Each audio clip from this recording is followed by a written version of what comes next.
Ya estamos listos entonces para la segunda etapa de nuestro diálogo presidencial. En esta oportunidad el invitado, don Elías Antonio Saca, candidato a la presidencia de la República por la coalición Unidad. Tenemos las dos temáticas restantes para este diálogo, el tema de la seguridad ciudadana y el tema de la institucionalidad. Comenzaremos con la temática de seguridad ciudadana y están con nosotros los especialistas invitados, Henry Campos y Rafael Pleites, quienes harán las preguntas al candidato. Igual que en la primera etapa del conversatorio, tendremos 24 minutos para cada uno de estos ejes temáticos que a través de Funde y FUSADES en este esfuerzo se han planteado para todos los candidatos presidenciales que van a estar acá presentes. Así que cedemos la palabra a Rafael Pleites para iniciar con sus preguntas al candidato. Buenos días, señor expresidente Saca. Cuando usted asumió la presidencia en el año 2004, el país se encontraba ya en una tendencia de alza en los homicidios que venía desde el año 2003. Y el expresidente Flores, al final de su periodo, había anunciado la política de mano dura. A inicios de su gobierno, en agosto, si mal no recuerdo, usted anunció la super mano dura y declaró que se les acababa la fiesta a los malacates. Esa tendencia de alza de los homicidios continuó en el año 2005 y 2006. En el año 2005, El Salvador terminó con una tasa de 63 homicidios por cada 100.000 habitantes, es decir, un promedio de 10.4 homicidios por día. Y en el año 2006 subió todavía más a 64.7 homicidios por cada 100.000 habitantes, un promedio de 10.8 homicidios al día. Ese año del 2006 usted tomó varias medidas importantes para redireccionar la política de seguridad pública en El Salvador. Creó el Ministerio de Justicia y Seguridad Pública, que en aquel momento estaba dentro de la Gobernación. Hizo cambios importantes en la Policía Nacional Civil desde su dirección. Creó una comisión con una participación de representantes de la sociedad civil importante, que al final hicieron un planteamiento interesante del planteamiento de seguridad. Y en el año 2007 y 2008 comenzó una tendencia a la baja de los homicidios. En el 2007 pasamos de 64.7 en el 2006 a 57.3 homicidios por cada 100.000 habitantes, es decir, un promedio de 9.6 por día. Y en el 2008 todavía bajó más a 51.9 por cada 100.000 habitantes, es decir, 8.7 homicidios al día. Pero a finales de ese año, del 2008, hubo otra vez cambios en la policía. Aquí influyó el aspecto electoral, porque recordamos que el director de la policía pasó a ser candidato a la presidencia. Y en el 2009, desde enero, hubo un repunte muy importante en los homicidios, de tal manera que el promedio de enero-mayo subió a 11.9 homicidios por día, que se mantuvo a lo largo del 2009 y terminó el 2009 con una tasa de 71.2 homicidios por cada 100.000 habitantes, una de las más altas en la historia reciente de El Salvador. Con base en este récord, mis preguntas son las siguientes. ¿Cuáles son las principales lecciones que usted aprendió de manejar la seguridad pública de El Salvador durante esos años difíciles? ¿Y cuál es su nuevo enfoque? Si en el 2004 ofreció la super mano dura, hoy ¿cuál es su nuevo enfoque de seguridad? Y este es un tema donde el liderazgo del presidente tiene un valor muy importante, porque no se puede combatir la delincuencia solo el gobierno. Necesita la sociedad civil, necesita estar acompañado del sector privado. Concretamente, ¿cómo lograría usted articular a la empresa privada, a la sociedad civil, y qué le pediría en concreto al sector privado de cara a un combate a la delincuencia? Bueno, muchas gracias, Rafael. Me gustaría primero retomar la palabra que tú has dicho, ¿qué aprendí? Porque siempre uno tiene que tomar decisiones. Cuando es presidente de la República, uno tiene que tomar decisiones todos los días y también corregir en el rumbo cuando haya que corregir. Y eso nunca fue un problema para mí, corregir algún rumbo que tuviéramos equivocado. Efectivamente tuvimos equivocaciones, como es normal, y hicimos correcciones. Cuando tú hablas de los homicidios, y yo llegaba a foros internacionales y hablaba de las pandillas, por ejemplo, incluso la oposición en aquel momento me atacaba mucho, porque yo decía que la mayoría de homicidios estaban siendo producidos por las pandillas. Yo hablé del tema de las pandillas en foros del más alto nivel, en donde yo les decía que teníamos un problema serio para 50 años, que hay que combatirlo con tiempo, que hay que combatirlo con paciencia, que hay que acompañarse de todos los sectores de la vida nacional. El presidente es el gran convocante, pero no es el que resuelve todo, porque aquí entra la fiscalía, aquí entra el sistema judicial. Pero sin apartarse de la responsabilidad que uno tiene al frente del Ejecutivo Nacional, te quiero decir que una de las cosas que nosotros aprendimos era quizá a diseñar y a tener paciencia en un problema que era de largo plazo para dar los resultados. En primer lugar, cuando nosotros hicimos el Ministerio de Seguridad y Justicia, quisimos mandar el mensaje: miren, estamos de ahora en adelante bajo una nueva lógica.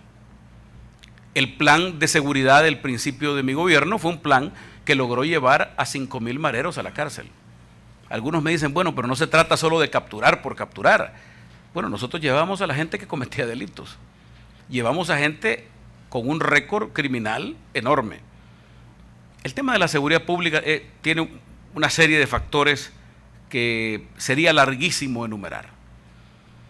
Pero lo principal es que el Estado jamás debe abandonar su obligación constitucional de brindarle seguridad a los ciudadanos y a las ciudadanas.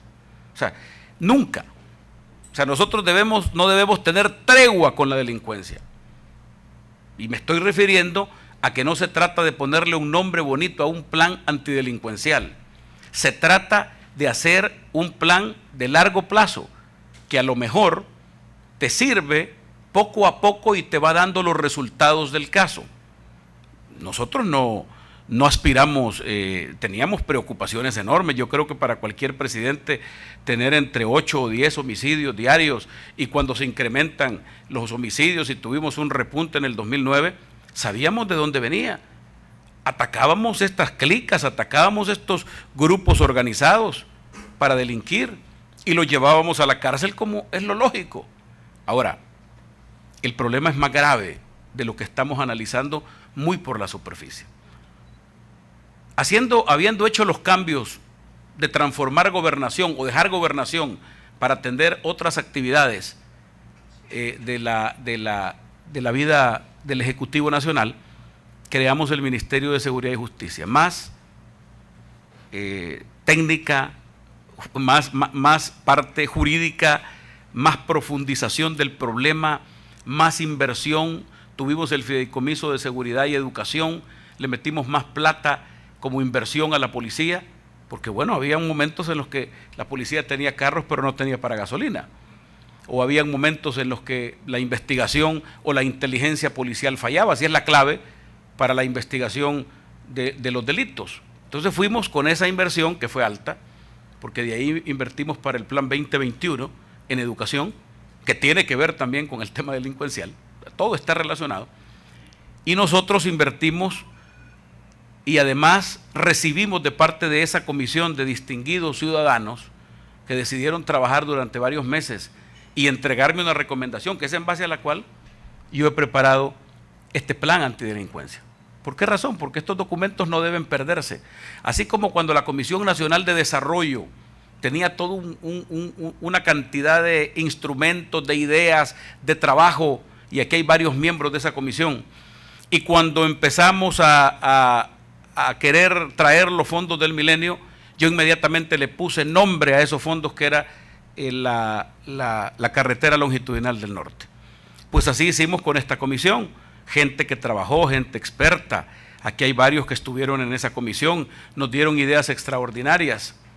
Yo creo que uno de los problemas del país, Rafael, es que usualmente cuando hay un cambio de gobierno, independientemente del signo ideológico que sea, dejamos las cosas buenas y empezamos a hacer otras cosas, quizá para acelerar resultados en algunas áreas.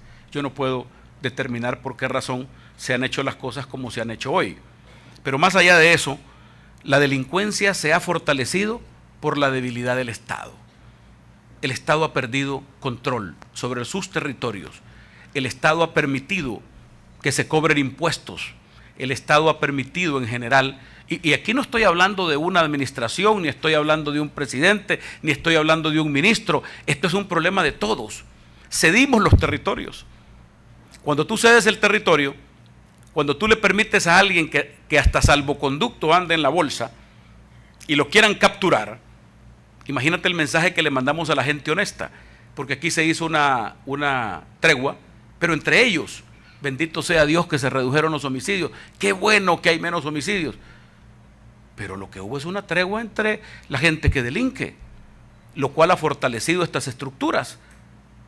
Yo lo que hubiera esperado es que la tregua fuera con la gente honesta, lo que hubiera esperado que abandonaran esa actitud permanente de violación, de renteo, de extorsión que se da en muchas colonias. Y yo recorro el país todos los días, Rafael, y escucho a la gente y me dice, mire, que este marero es intocable aquí. Y empiezo a ahondar sobre el tema, porque la tregua, a mi juicio, trastocó los valores del orden, de la seguridad y de la ley. Porque si yo hago una tregua con delincuentes en un país donde vive un Estado de Derecho, esto se afecta inmediatamente. Por esa razón, yo creo, y mandándole un mensaje correcto y adecuado, que El Salvador tiene dos problemas gravísimos. Uno, el tema de la delincuencia y el tema del trabajo. Sin seguridad no hay familia, sin seguridad no hay felicidad de la gente, sin seguridad no hay empleo, sin seguridad no se desarrolla el país y no hay inversiones. Entonces, este tema de la seguridad debe atenderse con un plan integral. Partimos de que se ha perdido en los territorios la autoridad y por lo tanto ellos manejan el territorio, tienen intimidad a la gente y es el peor ejemplo que podemos estar viviendo. Ahora, el tema de la delincuencia es un tema, como hice yo con esa Comisión Nacional, que hizo un documento maravilloso que nos da los pasos a seguir, porque ya no se trata de ponerle un nombre bonito o rimbombante a un plan, se trata de hacer una cosa integral. Y para podértela contestar, la delincuencia se ha fortalecido por la debilidad del Estado. Eso es importante decirlo.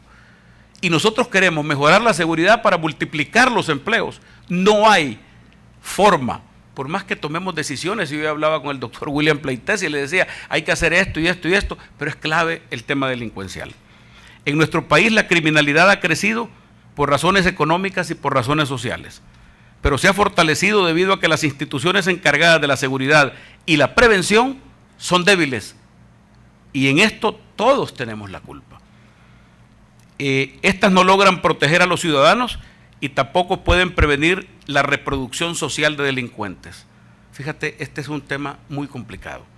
Tenemos 4 amenazas a nuestra seguridad: las pandillas, los delincuentes comunes, el crimen organizado y las constantes violaciones a la ley por un gran número de ciudadanos.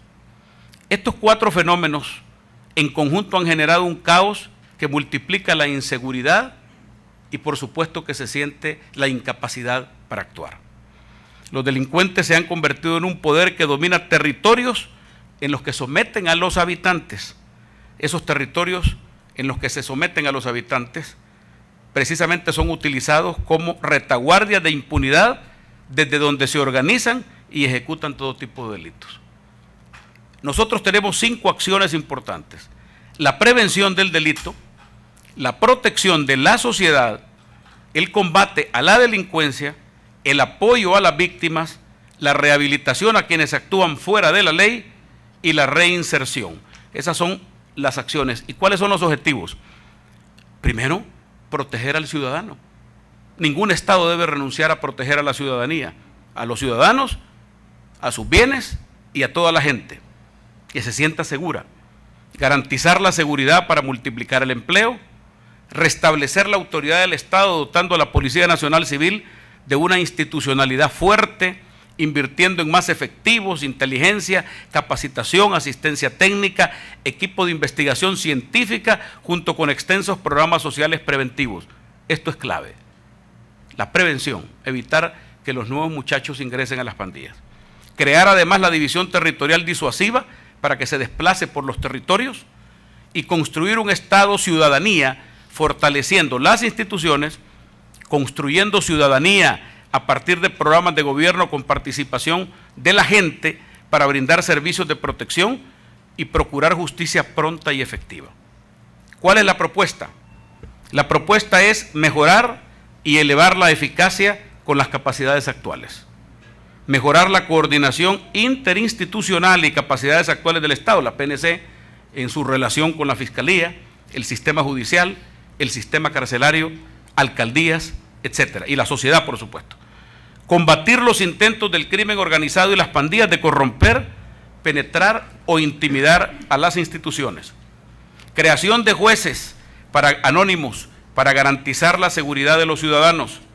Asegurar la protección a los ciudadanos. Creación de la división territorial disuasiva, aumentando escalonadamente el número de miembros de la Policía Nacional Civil.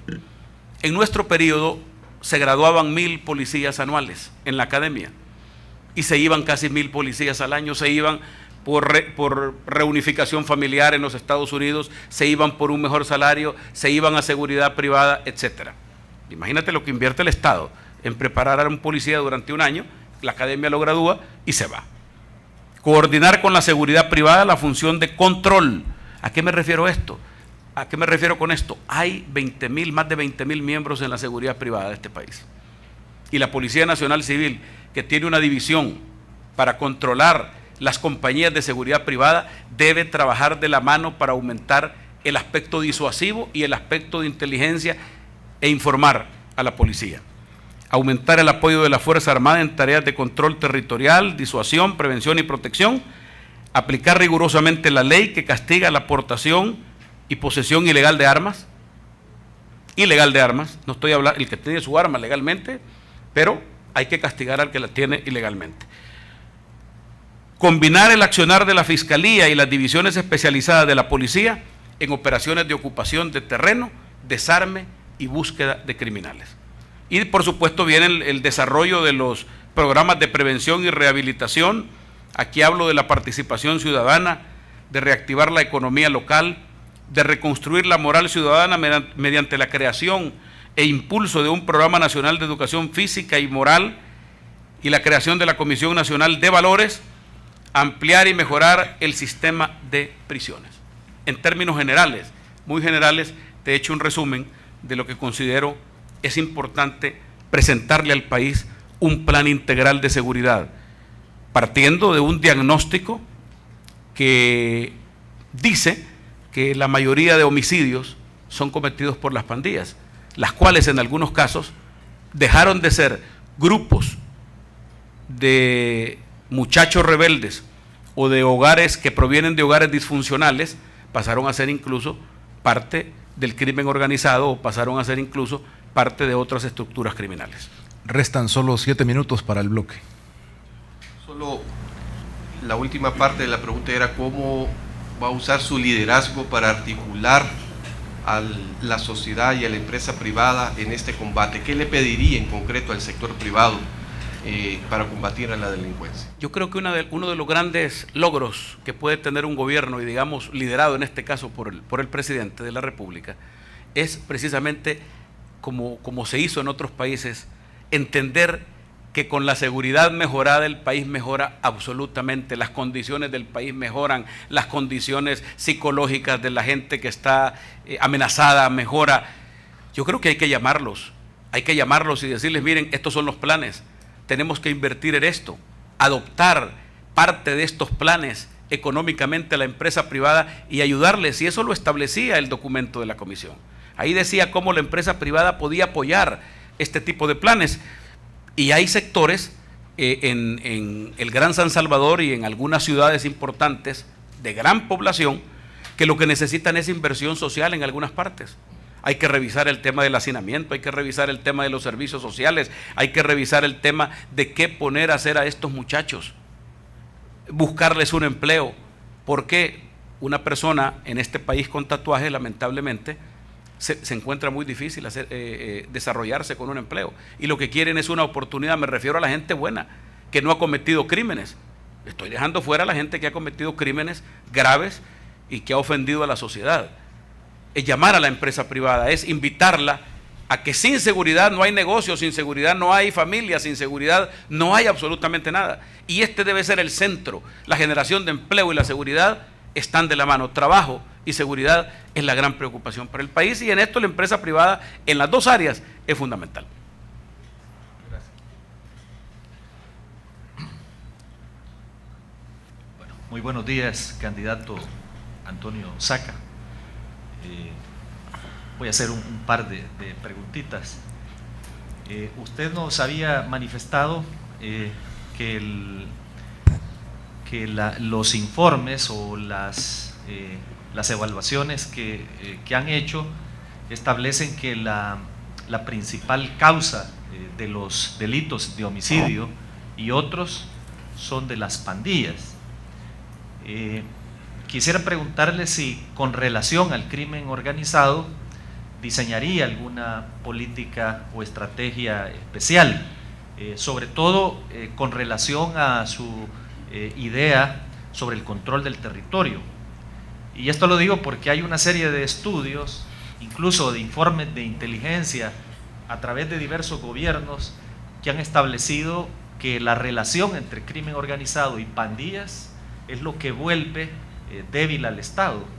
Y es precisamente también esa combinación de conflicto y de consenso entre crimen organizado y pandillas lo que vuelve a niveles insoportables la seguridad del Triángulo Norte. Entonces, repitiendo mi pregunta, ¿qué estrategia especial diseñaría para el crimen organizado? Sobre todo para, ya sea desmontar sus estructuras en los territorios o para facilitar el paso libre de drogas, evitando que queden dentro de las fronteras, como algunos también han afirmado como solución. Cómo no, Henry, yo creo que lo primero que debemos trabajar es en lo que yo mencioné, es el tema de que evitar que la institucionalidad que se encarga de vigilar el tema de la delincuencia, toda la institucionalidad, lo que corresponde al Ejecutivo, la policía, lo que corresponde a otras, no sea tomada por el crimen organizado, no penetre en esas instituciones, porque entonces estamos en el peor de los mundos. Nosotros tenemos un problema muy serio con Guatemala, por ejemplo, y los carteles de la droga. Tenemos un problema muy serio con México. El Salvador, creo yo, que la institucionalidad todavía no ha sido penetrada al nivel de decir esto es fallido. Creo que todavía nuestra policía es rescatable. Primero, evitar que se tomen las instituciones. Segundo, coordinar con el Triángulo Norte, como usted mencionaba, Guatemala, El Salvador y Honduras, porque tenemos problemas muy parecidos, un poco diferentes los de Guatemala y quizá los de Honduras.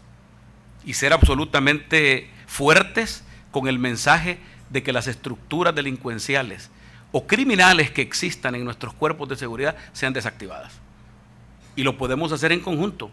Hay decisiones que se tomaron en las cumbres de presidentes, en donde aprobamos, y lamentablemente ha habido retrocesos en esto, aprobamos la orden de captura centroamericana, la parte de la inteligencia policial, el trabajo con las inteligencias de Estado para combatir esto sería fundamental.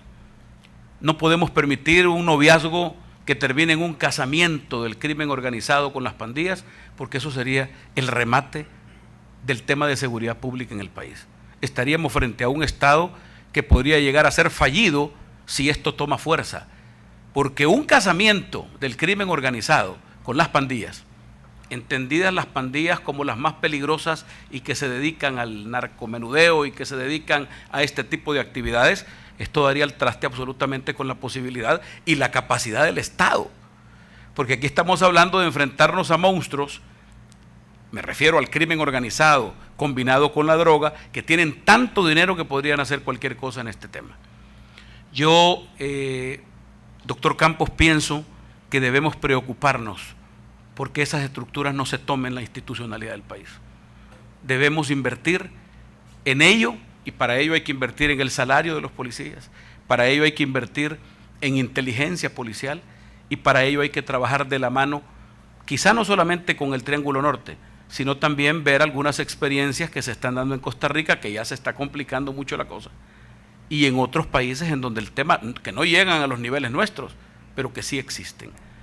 Y cuidar muchísimo la frontera con Guatemala. Yo con Guatemala he tenido siempre la idea de que debemos trabajar de la mano. Yo no sé si usted recuerda, doctor Campos, el grupo conjunto que hicimos con Guatemala en los tiempos con el presidente Berché y presidente Colón, y que nos permitió capturar una gran cantidad de delincuentes de gran nivel. Permitían ese intercambio y lo hacíamos al más alto nivel. Funcionó. Si el crimen organizado maneja las pandillas, por ejemplo, y para distraer la atención ordena más asesinatos, que es lo que ha ocurrido en este país varias veces, es una cuestión que debemos ponerle la máxima atención. Bueno, y una pregunta relacionada con su política, que me parece positivo el hecho de que es una política integral y que pueda desarrollarse a través de diferentes periodos de gobierno. Es lo que siempre han recomendado las instituciones, tanto nacionales como internacionales, para los diferentes países del Triángulo Norte. Uno de esos ejes relacionado con la prevención tiene un problema histórico en el país. Generalmente, por un lado, no ha tenido la inversión adecuada, y por el otro lado también han habido fallas en cuanto a la coordinación y en cuanto al reparto de responsabilidades para llevar adelante una estrategia, una política de prevención. ¿Qué nivel de inversión tendría la prevención en el caso de que ganara las elecciones? Considerando el monto que actualmente tenemos como presupuesto en el área de seguridad, y cuál sería el modelo de trabajo, un modelo concentrado bajo una coordinación única de todas las instituciones en prevención, o un modelo en el que hay una serie de instituciones dispersas, aunque con una responsabilidad compartida. Ya hemos rebasado el tiempo, pero vamos a darle 2 minutos tratar de contestarle para al responder, doctor en por 2 favor. minutos. Bueno, yo creo que el tema de la prevención, solo para tomar la inversión es de 326 millones, que representa apenas un 1.4 del Producto Interno, que es bajo, y ahí están incluidos los programas sociales. Nosotros debemos apostarle a una inversión extra, así como hicimos el fideicomiso para la seguridad y la educación. Yo creo que debemos llegar a un acuerdo para que alcaldías, iglesias, organizaciones de la sociedad civil, la empresa privada, podamos trabajar en conjunto. No solamente se trata, doctor, de trasladarle responsabilidades, sino que trasladarle presupuesto para que la gente se incorpore a este trabajo. La prevención, aparte de granjas, aparte de desarrollo, aparte de un autoempleo, porque hay que mejorar la autoestima. Si la gente está viendo buenos ejemplos de la gente que abandona las pandillas con la prevención, o evitamos que ingresen a la prevención, vamos a tener éxito en este aspecto. Ahora, hay que invertir. ¿Cómo articular el trabajo entre ambos? Eso es clave. Aquí, más allá de partidos políticos, más allá de que la alcaldía sea de un partido, que el presidente sea de otro partido, aquí es ponernos todos de acuerdo. Y por eso en el gran acuerdo nacional yo estoy hablando del tema de seguridad. Sacarlo de la discusión partidaria, que ha sido la lucha. Por eso hicimos esa comisión, por eso hicimos el ministerio, que creo que fue lo mejor, porque mandamos el mensaje de que la seguridad es una cosa diferente a lo que teníamos. Y esa fue la corrección. Yo creo que la articulación que ha fallado debe darse con las alcaldías, debe darse con las iglesias, porque ellos conocen básicamente los sitios, y las iglesias de todo, iglesia católica, iglesia evangélica, todas deben ser incorporadas en este esfuerzo. Muchas gracias, candidato. Gracias a los especialistas para el tema de seguridad ciudadana.